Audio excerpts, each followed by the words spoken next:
আসসালামু আলাইকুম। সামিয়া ব্লগ থেকে আমি আবারও চলে এসেছি।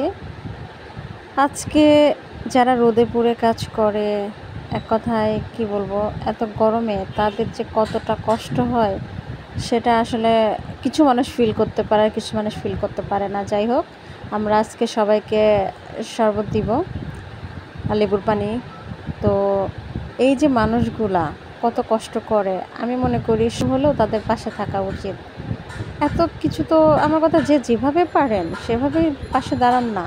আর যারা বলেন যে ভিডিও করার কি দরকার, যেহেতু দিচ্ছেন ভিডিও করার কি দরকার, আমি তাদের উদ্দেশ্য বলবো, ভিডিও করার উদ্দেশ্যটা এটাই যাতে করে আপনারা বা আরও কিছু মানুষ আছে যারা দেখে উৎসাহিত হন, আমাদের মতো তারাও পাশে থাকবেন আর কি।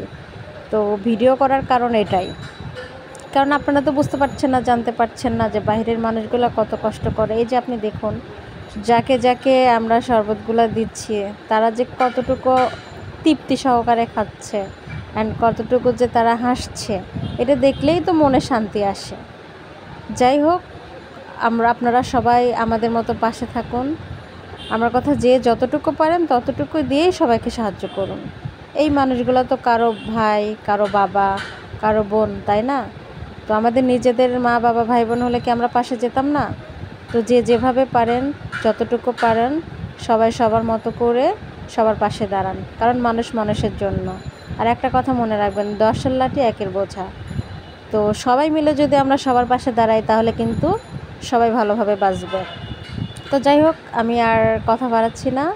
ভালো থাকবেন, সুস্থ থাকবেন। আর যারা আমার চ্যানেলটি এখনও সাবস্ক্রাইব করেন নাই তারা আমার চ্যানেলটি সাবস্ক্রাইব করবেন। আসসালামু আলাইকুম। আর সবাই ভালো থাকবেন এবং সুস্থ থাকবেন। আর আমাদের জন্য বেশি বেশি করে দোয়া করবেন, আমরা যেন সবার পাশে থাকতে পারি। আর আমাদের মতন আপনারাও সবার পাশে থাকবেন। এত গরমে সত্যি জীবনটা একদম শেষ। তো যাই হোক, আর ভিডিওটা বেশি দূর আগাচ্ছি না। ভালো থাকবেন, সুস্থ থাকবেন। আসসালামু আলাইকুম।